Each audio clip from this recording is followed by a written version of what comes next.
The San Francisco offense ready to start their next drive. They've got work to do, but they do still have a bit of time here. And they've got to feel comfortable with that, but they have all their play sequences called. If they get out of bounds, that allows them to huddle and call another play, but if they don't, it's hurry up to the line of scrimmage and either spike it and stop the clock or continue to move it downfield in order to try and get in range and win this game. See if they can do just that. Well, they picked up a little bit of yardage there, and now, in this situation, should be in no hurry to run a play really fast. Let the clock wind down. Throwing on 2nd and 8. Garoppolo. I think most quarterbacks would love to have the goal line actually extend up into the air and turn into a wall. They can put their back against it and know exactly where they are on the field so they don't end up in the end zone. Didn't do it on that play, but perilously close to the goal line. That last sack, it puts Garoppolo and the 49ers in a tough spot. They face a 3rd and long. Garoppolo now. And able to haul it in is Kittle. The 49ers now going to use the first of their timeouts as the clock will stop with 33 seconds remaining. Here we go. Hey, alert! Garoppolo to throw. And that is incomplete. He couldn't hold on through the contact. Brings up 2nd down. It's a lot of contact going on there, and in the end, unable to keep two hands on the football and bring it into his body. Everything looked pretty good until the finish. To throw again on 2nd down. Garoppolo. Now he'll dump it underneath to his running back. Complete. And able to get this one across the 45 before he's brought down. So that flag will cost him 15. And it doesn't matter anymore how you get the face mask. Any part of it, that's going to be 15 yards. Here we go. And now it's 1st and 10. A big mistake, especially when you factor in the personal foul yardage. They run with Breida, and they will only muster a yard here to the 38.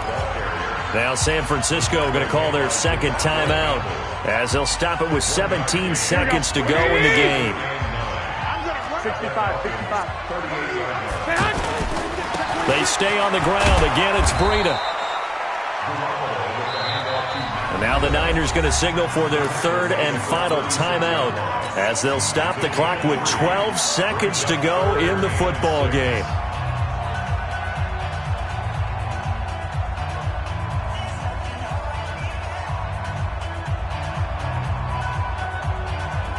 So now one of the biggest kicks of the night is forthcoming. This to almost certainly win the football game. And this one is right down Broadway. And it's celebration time on that sideline as they have taken the lead in the final seconds. He hasn't missed a kick all year. Why would he start now? That's a great question, isn't it? Well, maybe because that was the most nerve-wracking kick he had to attempt all year, but he knocked it through just like it was an easy chip shot.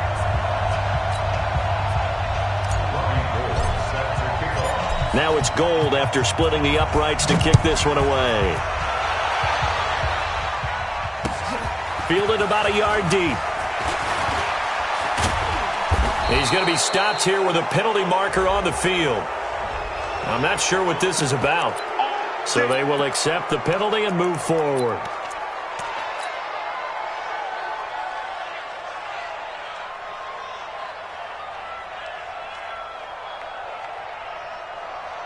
The offense back out there at the line, ready for their next drive. Look at the clock. Everyone knows the situation. Probably time here for one final play.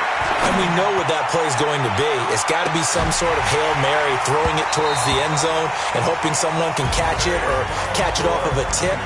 Thinking back to 2015, didn't we see Green Bay pull that off twice in the season? Once in the regular season, once in the playoffs.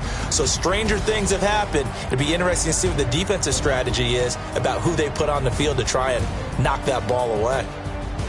Well, going into the final play of this game, they knew that they needed some type of a miracle there at the very end, but they couldn't get it done. However, we were treated to really a spectacular affair. Even though they didn't finish it off, you're exactly right. They took us down to the last play. We're still, you're wondering, could it happen? Possibly, even though we both knew it was a long shot. So for San Francisco, it's just their third win on the campaign as they move to 3-11 on the year. And they'll get to stay home again next week. Meanwhile, for the Falcons, this was basically just an exhibition game for them as they'd already clinched home field advantage. And they'll get a chance to redeem themselves at home next week. And for Charles Davis and our entire crew, I'm Brandon Gaudin. You've been watching the NFL on EA Sports.